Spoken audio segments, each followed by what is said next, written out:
It's Friday, and that means we are covering the courts, letting you know what the big cases are that we're going to be watching during this coming week.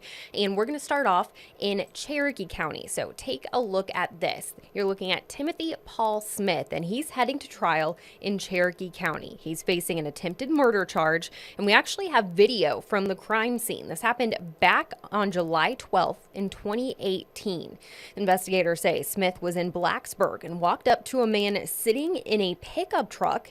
They say Smith shot the man multiple times and drove off. Thankfully, the man was only injured. Within 2 weeks of the shooting, a woman was arrested for helping Smith get away, and eventually Smith was also arrested on August 21st. If found guilty, Smith could be facing up to 30 years in prison.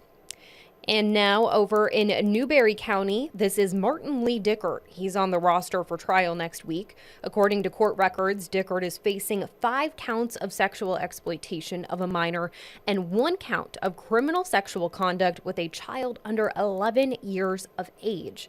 Reporting from our sister station says officials launched an investigation after they received a tip that Dickert sexually assaulted a child under the age of 10. They took him into custody and found evidence that matched up with what the witnesses were saying. This case is being prosecuted by the Attorney General's Office of Internet Crimes Against Children Unit.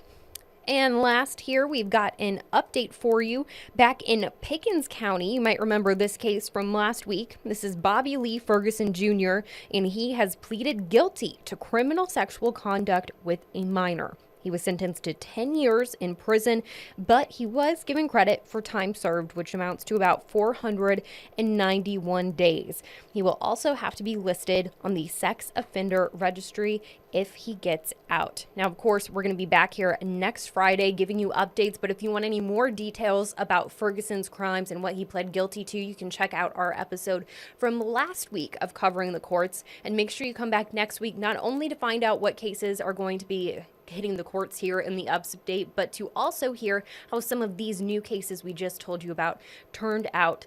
But again, every Friday we'll be here covering the courts, so make sure you keep checking back. Thanks for watching Fox Carolina News. Watch us live wherever you are, on our mobile, on our streaming news app, and you can also watch us on Roku, Apple TV, and Fire TV.